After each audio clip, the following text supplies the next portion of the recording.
Hello everyone, welcome to your weekly tech update, the show that explores the newest, coolest, and sometimes mind-boggling side of tech available on the interwebs.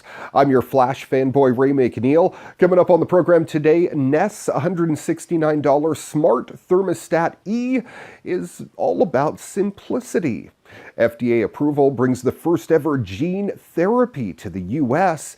And happening in this week's What The, a bride-to-be is accused of using a fake bachelor party to steal 17 grand from the groom and all of his buddies. I know, all that and a whole lot more coming up on your weekly tech update next.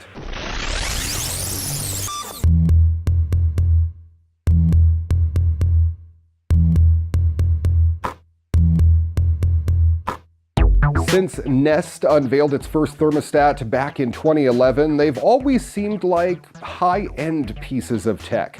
After chatting with consumers, the company learned that some people don't want yet another bright screen in their home. Others, meanwhile, almost felt intimidated by the ultra-sleek gadgets. That led to the creation of the Nest Thermostat E, a completely redesigned model with a lower $169 price point compared to the $249 for the third-gen Nest. And it boils down its features into a much simpler interface and hardware design. Think of it as a Nest for the rest. The Thermostat E still looks like a Nest device, but it doesn't have a metallic ring or a bright phone-like screen. Instead, it features a plastic control dial that feels like ceramic, as well as a frosted LCD with a subtler watercolor-inspired interface. Nest's higher-end thermostat almost always ends up being the center of attention in every room. That's thanks to its bolder design.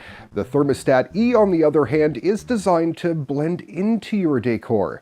Since the Thermostat's E screen is focused on showing you the current temperature, it doesn't display the current time or weather like its more expensive sibling.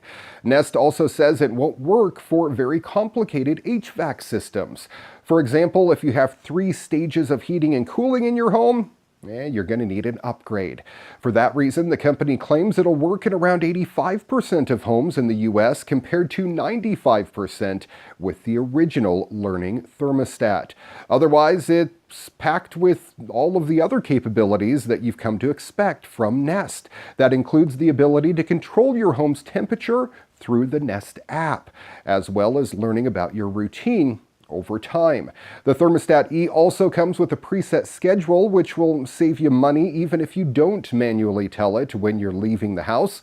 While things haven't been entirely rosy for Nest, the company is still a rare success in the smart home market. And with Thermostat E, it has another chance to show how that category can be genuinely useful for consumers instead of just a hyped-up tech dream. B&O thinks TV is far from dead and is betting on a screen that moves to suit the watcher rather than the other way around as the future of home entertainment. The new Bale Vision Avant, a brand new ultra-high-definition 4K TV, rotates, slides, extends, and even moves towards the watcher wherever they happen to be in the room. The way we live has changed. The main space in the home is no longer just a living room. It's also a dining room, a kitchen, a place of work, all merged into one space. At the same time, the TV is getting bigger, stealing more and more space and attention away from living, and the belief is technology should not dominate. The Bale Vision Avant looks much like any other modern slim bezel television when off, but when you switch the thing on, powerful integrated speakers drop from underneath the screen to become a mounted soundbar and are one of the biggest differences over its competition. The TV has 8 separate speakers. At the same time, the orbit stand swivels around to face the viewer, no matter where in the room you are. Watching positions around the room can be pre-programmed into the TV, so if the watcher is on the sofa, well, the TV can rotate to face it. But if watching the TV from the dining table or the kitchen, the TV can automatically rotate to give the best viewing angle. Set-top boxes can all be hidden away as well, but controlled using the Bale Vision Avant's sleek aluminum remote, which is pre-programmed to allow full control of thousands of different devices. There are other third-party systems that do a very similar thing, like Logitech's Harmony remotes, but the difference is that the TV picks up the controls and then beams them into a cabinet, if that's where your cable box or Apple TV is hidden, out of sight, and controls the device. The remote is manufactured out of a solid block of aluminum, and it is one cool looking remote. It has 3 personalized buttons on it that can also automatically adjust the TV, switch channels, media sources, and sound levels with one touch for mom, dad, and even the kids. Everyone can get what they want with one click. B&O's room adjustments go way beyond the TV as well, as long as everything else you own is also made by B&O.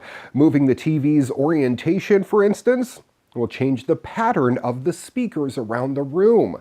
Adjusting the left and right channels to always be on the left and right side of the screen, even if that means using one of the speakers at the back of the room. No price was mentioned with the press release, but that's pretty normal with such high-end pieces of tech. Electric skateboards have been coming out of the woodworks lately, popping up all over the place in all sorts of shapes and sizes, with each new company trying to find a niche in the market. The newest entry to hit the crowdfunding scene is the Riptide R1. This board has a shorter deck and some kicktail as opposed to the popular longboard designs that have been popping up all over the place.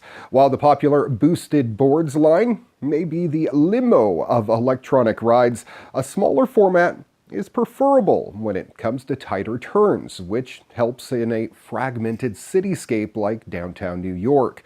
The R1 also has handle cutouts on both sides of the deck, making it easier to pick up and carry. Weighing about 13 to 14 pounds, it may not be as light as others, but when the handles are added, it seemingly lightens the load for you.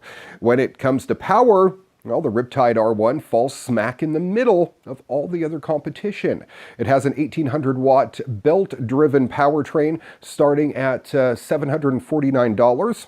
Both versions of the R1 have the same deck, trucks, and motor assembly with changeable wheels. There's a handheld controller as well that will manage your speed and braking with a ring grip for your finger. It has a battery level indicator on the side and is rechargeable via USB. You get both a standard mode and pro mode, letting you decide whether to cap your top speed at 12 miles an hour or get the full top speed of 18 to 20 miles an hour with reduced battery life.